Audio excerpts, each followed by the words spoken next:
Hello guys, welcome to my channel. Today, I'm going to be talking about this pattern a lot of highly sensitive people or unhealed empaths tend to do very, very often, and we need to change that. Watch this video.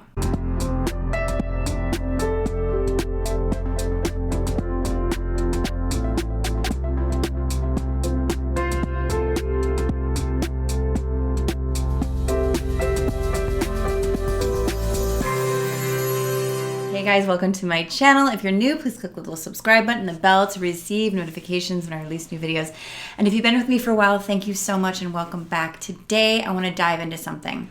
I want to dive into this pattern I've been talking about a lot lately with my clients about how empaths or unhealed empaths or highly sensitive people tend to disown parts of themselves to belong.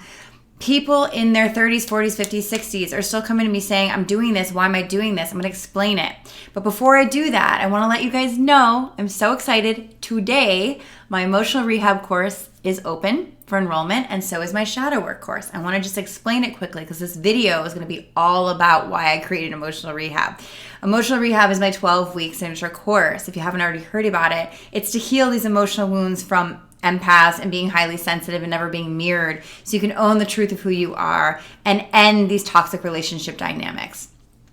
We all have toxic relationship dynamics if we had to disown parts of us as a child, if we didn't get properly mirrored, if we weren't loved or feeling worthy in the way that we need to, right? We have these emotional wounds. Highly sensitive people in general have a lot of them and oftentimes become codependent because we've disowned parts of our truth because of an uncertain identity, because it was misunderstood, not mirrored. And in order to belong, we had to disown.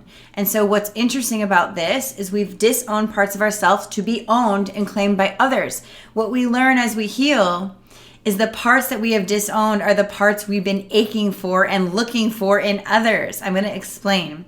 But just so you know, emotional rehab is my first course. Shadow work is my advanced class. Don't do shadow work until you do emotional rehab because shadow work is stage 2. It's when we reclaim the truth, which I'll explain in this video, of who we are because of our mother wounds, our father wounds, and our tribal wounds. This is what all light workers came here to do in this world, is to heal that tribal injury that we now have that we think is personal, that has nothing to do with us. This is what's happening. When we have these wounds, we put the biggest parts of ourselves and our power in our shadow so that we can survive the tribe. And what we learn later in life is that is the piece, those pieces that are in the shadow are the parts of us we project to others so we can stay codependent, so we can stay in need. I want to explain something in this video. The pattern that most empaths do, unhealed empaths or highly sensitive people, what we do is we disown parts of ourselves to belong. People get so confused when they're older because we have amnesia about why we had to do that to survive our childhood. And it has nothing to do with you not being worthy or anything being wrong with you at all. It has to do with the fact that nobody knew how to understand you or mirror you emotionally. I'm going to give you multiple examples here. And we need to stop disowning our emotional needs and our innate truths, our instincts. When we do that, we stop trusting ourselves and we become very dependent on an outside world that's not dependable. My definition of codependency is depending on someone undependable. Think about it. I have this client I want to talk about today. She's recently been diagnosed with an autoimmune disease like many highly sensitive people. I have my own ideas about that. But really, your nervous system has been taxed and under stress for so long from emotionally not being emoted with. Really not being emoted with. Like literally hitting a brick wall with your emotion and being like, why is no one feeling me? How many people come to me and say, how come you get me? No therapist gets me. I say, because I've experienced it and I really understand what you're talking about. If people haven't experienced it, they really can't emote in the way that we need. And so we have this void of being understood and gotten. And instead of that pain all the time, we just disown that part of ourselves so we can feel like everybody else and fit in. And what's interesting as you get older and wiser and healed more is you realize your emotional truth and your emotional needs are actually what leads you in the direction of your guidance and your wisdom. And everyone around you who wants you to line up with externals are also lined up with externals. So really not the right people to be listening to, right? But I'm going to tell you this little quick story. So this client of mine is telling me about a friend of hers. And she's like, yeah, she's so amazing, spiritual, all this stuff. I'm like, awesome. A lot of people are. That's great. And then she goes, but it's weird. The more I've been taking care of myself and the more I've been loving myself and really honoring myself, I feel this weird energy with her. I said, okay. Then she starts telling me more. She starts telling me how this friend actually never goes to the doctor and never takes care of herself. So obviously, she's very threatened by you taking care of yourself because it's triggering the part in her that doesn't feel safe to do so. Take that in. That is such a common pattern in other ways. So this friend is now upset that my client is taking care of herself in the way that she needs to. Is taking care of herself, is honoring herself. She starts crying to me today. She says, Candace, I'm so upset with myself all the years I didn't honor myself. If I didn't want to drink, I would just drink anyway so I could fit in. I'm like, this is exactly my video today. Is we disown the self-honoring choices so that we fit the crowd. Why? Because we have this human need to belong. But what we're doing is we're not disowning. We're not belonging to ourselves when we're leaving our own self-honor to honor a collective that's not even doing something healthy or healthy for us, right? So we're depending on undependable people. I'm dependent on someone emotionally that doesn't even take care of themselves. No. What it does, it pulls you back to self to have a strong, healthy attachment to self. We're all in attachment trauma with ourself when we've disowned parts of ourself or what our needs are from an early age. We've never learned to reclaim them. That's the shadow work. We need to reclaim the truth of who we are and what our needs were our whole life. One of the things I love to do with people is be like, of course you did that. Of course you feel that way. Of course that's why you did that, because this happened. No one has anyone to validate them. We need to start emotionally validating our own experiences. Of course you're upset. Your friend's doing something weird now. You're seeing something new now because the veil is dropping and you're seeing through a healthier lens. We have to understand when we start to do this work and we stop disowning ourselves. And how do we do that, by the way? Hey, friend.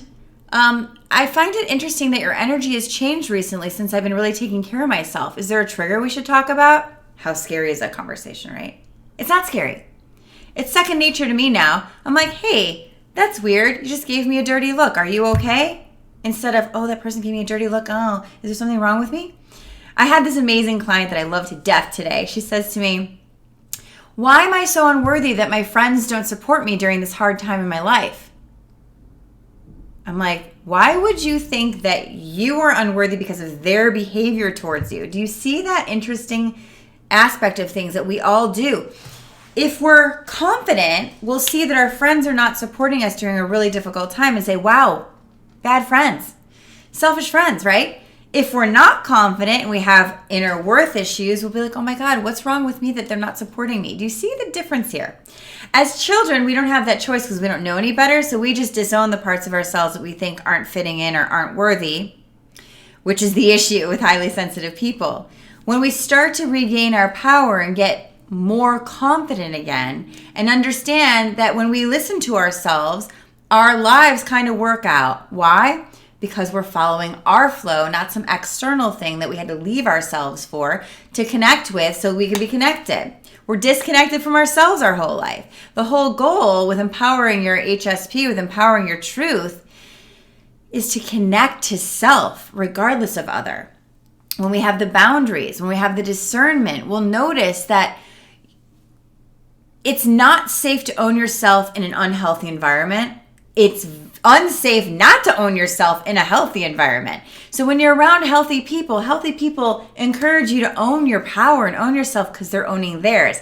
Like my client's friend who doesn't go to the doctor and is mad at her for actually taking care of herself. Unhealthy people don't want you to be healthy because then it reminds them of how unhealthy they are. So they make you wrong for actually doing that. And I'm going to reject you now and you're not going to belong. It's a scary, scary pattern that happens all too often. So what do we do about this? Week 1 in emotional rehab, reclaiming the true self. How do we do that? Getting real about how we feel so we can heal. Okay, I'm going to get real about this. I see my friend acting weird right now. It doesn't make any sense that someone doesn't want me to take care of myself. Truth bomb. Number 2, You have to say something, aligned action. You have to speak up about it. This is the hardest part for most people. They don't want to have to do the deed. But you have to, because when you do it, then you're empowering yourself. You're like, wow, I just stood up for my truth and it worked out. Now I trust myself more. I can take care of myself. I can own my own needs. I can claim what seems perceptually accurate to me instead of questioning my perception because other people make me feel crazy for owning myself, right? You know what I'm talking about. So this pattern of disowning parts of yourself to fit a tribe or to belong is over. It doesn't work. It's making you sick. My client said to me today, I'm so sick and tired of disowning myself and not honoring myself just to belong. Think about that. We are born into this conditional world that says, if you don't do the things that I want, I don't love you. Conditional love. If you're healthier than me and happier than me, you shine brighter than me. I didn't get attention when I was a kid. If my kid gets attention, it makes me feel like I don't have attention. I'm not going to give my kid any attention. We got to stop these cycles of wounding. We got to see people for who they are. When we do the shadow work, when we do the emotional rehab work, we start to see our parents are wounded humans too. They put their wounds on us, projection, because they were unaware of them and they got triggered by us without knowing because they weren't conscious. And we owned them as if they were our own issues, and they're not. And as we peel this away and do this inner work, we realize our only issue is that we've made ourselves the issue, number one. Number two, our other issues, we continue to disown and dishonor the truth of who we are, the emotions that we have, the needs that we need. So we need to be our own best friend, self-partnered, number one. When we do that, it's not that we're strong enough now to handle toxic people. It's that we love ourselves enough to not have to. And to choose again because you believe that I deserve a healthy environment finally. And when you're in a healthy environment, you're probably getting more in the unhealthy one because it feels really familiar to you, like home. But over time, you will see, if you give yourself the space to neutrally observe things, you will see that if I love myself and I allow others to love themselves, why is someone not doing that to me?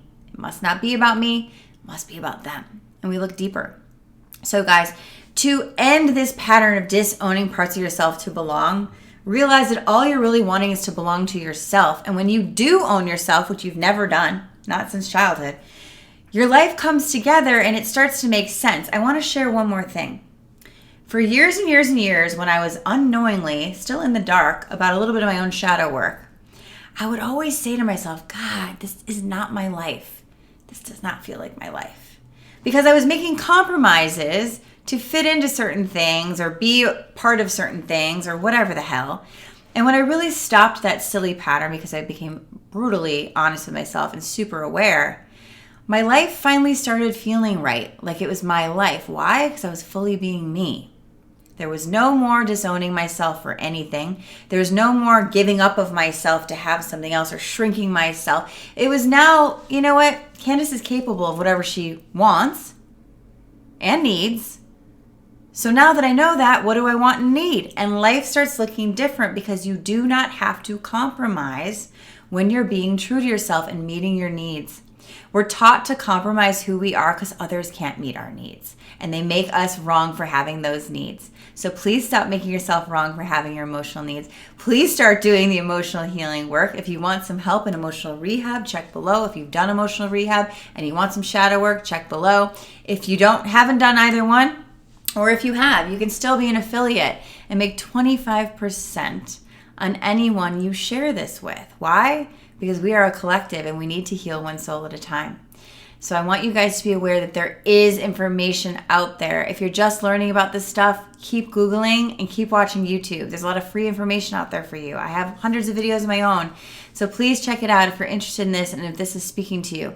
I adore you guys. I'm so excited that you're joining me on this path because you already are, or you wouldn't have found this video. And it only gets better from here. So have an amazing rest of your week and I hope to see you soon.